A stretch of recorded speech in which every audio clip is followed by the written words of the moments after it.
शिव महिमा। शिव यानी महाकाल, भोलेनाथ, शंभु, नीलकंठ और न जाने ऐसे कितने नामों से पुकारे जाने वाले शिव की महिमा के बहुत से किस्से धार्मिक किताबों में मिलते हैं। शिव आदि है और अंत भी, अर्थात शिव की सृष्टि के कण कण में विद्यमान है। शिव महिमा से कोई व्यक्ति अछूता नहीं है और इसी चमत्कार को चित्रित करने के लिए यह कहानी लिखी गई है, जो आपको धार्मिक ज्ञान के सागर में स्नान करने को विवश कर देगी।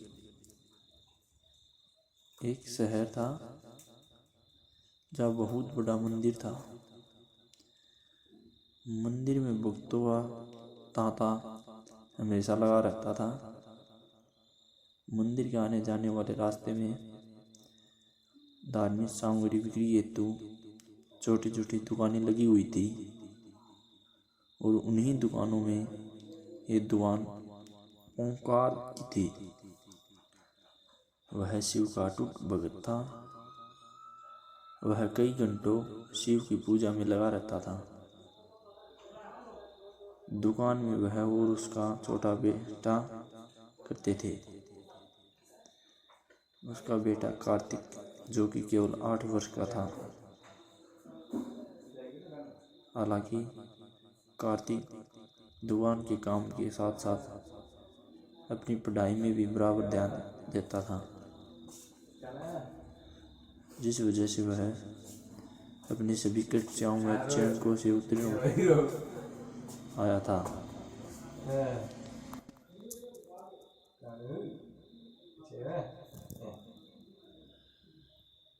ओंकार के बेटे से बहुत प्यार करता था। ओंकार की पत्नी कार्तिक को जन्म देते ही दुनिया छोड़ चुकी थी।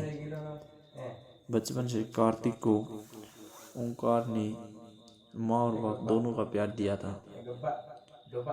कार्तिक अपने पिता का आज्ञाकारी बेटा था।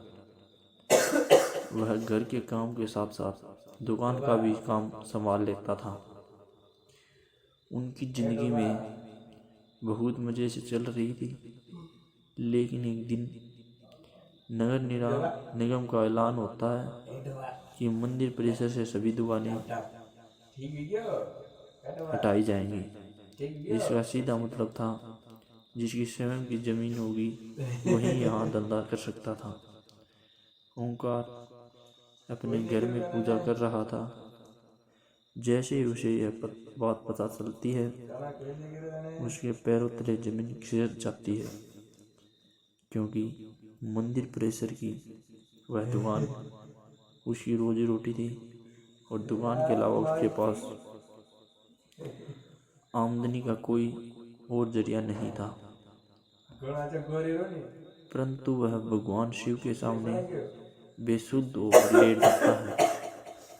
ओंकार की आंखों में आंसू आ जाते हैं और वह शिव भगवान से कहता है, क्यों दे रहे हो मुझे इतनी तकलीफ? प्रभु, क्या मैंने कोई पाप किए थे?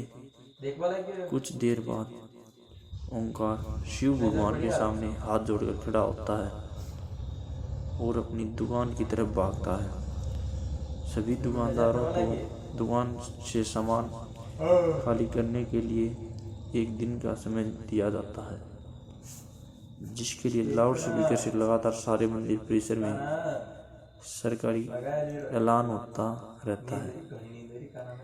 सरकार के इस फैसले का सभी विरोध कर रहे होते हैं, लेकिन मंदिर में भक्तों की संख्या बढ़ने की वजह से रोड का चौड़ीकरण करना अनिवार्य था।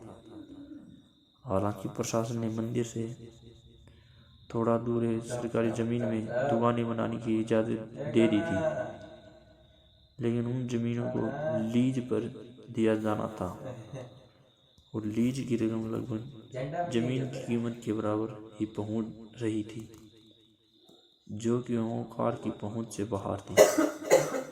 ओंकार दुकान के अलावा कुछ और काम नहीं करता था, इसलिए वह लीज पर जमीन लेने के लिए आवेदन भर देता है और 2 ही दिनों के अंदर उसे 35% राशि जमा करवाने का नोटिस मिलता है। उसने कई सालों से दुकान से पैसे कमा रहे जोड़े थे, इसलिए उसके पास लगभग आधी राशि तो उपलब्ध थी। इसलिए वह 2 दिन के अंदर 35% रकम जमा करवा देता है और बाकी का बचा हुआ 15 दिनों के अंदर करवाने का समय दिया जाता है।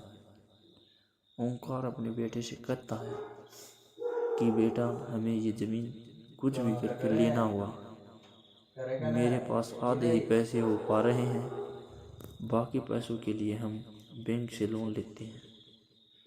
कार्तिक उम्र में छोटा जरूर था, लेकिन वह बहुत समझदार था। वह अपने पिता की बात से सहमत हो जाता है। ओंकार अपने बेटे को लेकर बैंक पहुंच जाता है और प्रबंधक के पास जाकर लोन के लिए आवेदन देता है। बैंक प्रबंधक उससे कहते हैं कि हम आपको बैंक लोन तभी दे सकते हैं जब कोई ऐसा व्यक्ति आपकी गारंटी दे जिसका खाता हमारे बैंक में हो। ओंकार इस बैंक से संबंधित किसी व्यक्ति को नहीं जानता था, वह वहाँ पहली बार आया था। ओंकार हताश हो जाता है और वह बैंक के बाहर सर में हाथ रखकर बैठ जाता है। तभी उसके पास एक व्यक्ति तिलक लगाए पहुँचता है। वह कार्तिक को एक चॉकलेट देता है और ओंकार से पूछता है, क्या बात है, आप परेशान लग रहे हैं? ओंकार अपनी समस्या उसके सामने रख देता है। तभी वह व्यक्ति कहता है, बस इतनी सी बात है, चलिए मैं आपकी गारंटी देता हूँ, मेरा भी खाता इसी बैंक में है। यह बात सुन के ओंकार के चेहरे में चमक आ जाती है। वह जल्दी से अपने कागज लेकर बैंक के अंदर दोबारा चल देता है। ओंकार अंदर पहुंचकर बैंक प्रबंधक के सामने गारंटी के तौर पर इसी व्यक्ति को प्रस्तुत करता है और सारी प्रक्रिया होते ही ओंकार को बैंक से लोन मिल जाता है। लोन मिलते ही वह भोले बाबा को प्रणाम करता है और जमीन का पंजीकरण करवाने के लिए राशि नगर निगम में जमा कराने पहुंच जाता है। राशि जमा होते ही ओंकार को जमीन दे दी जाती है। 2 दिनों के अंदर ओंकार लकड़ी की दुकान बनवा लेता है। ओंकार दुकान के अंदर सबसे पहले शिव की मूर्ति स्थापित करता है और इसके बाद अपने धंधे की शुरुआत कर देता है। उसे लोन चुकाने का टेंशन खाया जा रहा था। ओंकार की दुकान सबसे आखिरी में थी, इसलिए उसकी दुकान में कम ग्राहक पहुंचा करते थे। वह इतना भी पैसा नहीं कमा पा रहा था कि उसके प्रतिदिन के खर्चे पूरे हो सकें। ओंकार परेशान रहने लगा। एक दिन उसकी दुकान में वही व्यक्ति फिर से आते हैं जिन्होंने बैंक में उसकी लोन की गारंटी दी थी। उन्हें देखते ही ओंकार अपनी दुकान में बैठने को कहता है और जल्दी से उनके लिए चाय नाश्ते का इंतजाम करता है। और जैसे ही वह व्यक्ति ओंकार से उसकी दुकान की हाल चाल पूछते हैं तो वह अपना दुखड़ा रोने लगता है। वह व्यक्ति शिव की मूर्ति को नीचे रखे देख ओंकार से कहते हैं, तुमने शिव भगवान को ऐसे क्यों स्थापित किया है? उसके लिए छोटा सा मंदिर बना लो, तुम्हारा कल्याण हो जाएगा। और इतना कहकर वह वहाँ से चले जाते हैं। ओंकार उस व्यक्ति के जाते ही अपने काम में लग जाता है। 1-2 महीने के अंदर ओंकार की हालत बेहतर होने लगती है। वह कर्ज में डूबता जा रहा था, लेकिन इसके बावजूद वह शिव की पूजा में उतना ही समय देता था जितना कि हमेशा से देता आया था। एक दिन वह थोड़ा जल्दी दुकान पर पहुंच जाता है और दुकान की सफाई करने लगता है। ओंकार को अचानक उस व्यक्ति की बात याद आती है कि शिव के लिए छोटा सा मंदिर बना लो। तभी ओंकार कुछ मजदूरों को बुलाकर दुकान के कोने में छोटा सा मंदिर बनवाने के लिए गड्ढा खुदवाने लगता है, लेकिन बहुत प्रयास करने के बाद भी उस जगह पर गड्ढा नहीं हो रहा था। और जब मिट्टी हटाकर मजदूर देखते हैं तो वह दंग रह जाते हैं। उन्हें विशाल शिवलिंग का ऊपरी हिस्सा दिखाई दे रहा होता है, और जैसे ही वह किनारे मिट्टी हटाते गहराई तक जाते तो सभी के पसीने छूट जाते हैं, क्योंकि वह कोई साधारण शिवलिंग नहीं था। इसका आकार बहुत विशाल था और इसका पत्थर फौलाद से मजबूत था। शिवलिंग निकलती दुकान के चारों तरफ हजारों लोगों की भीड़ जमा हो जाती है।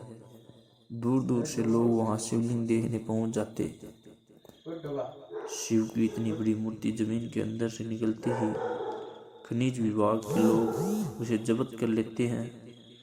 शिवलिंग को मंदिर की संपत्ति मानकर मंदिर में स्थापित कर दिया जाता है, लेकिन मूर्ति निकलने की वजह से ओंकार की दुकान की कीमत आसमान छूने लगी। सभी ग्राहक उसी की दुकान से सामान लेने के लिए लाइन लगाने लगते हैं। दरअसल लोग उस जमीन को शिव जन्मभूमि का अंश समझने लगे थे। शिव महिमा ने ओंकार का जमीन बदल दिया था, और इसी के साथ यह कहानी समाप्त होती है।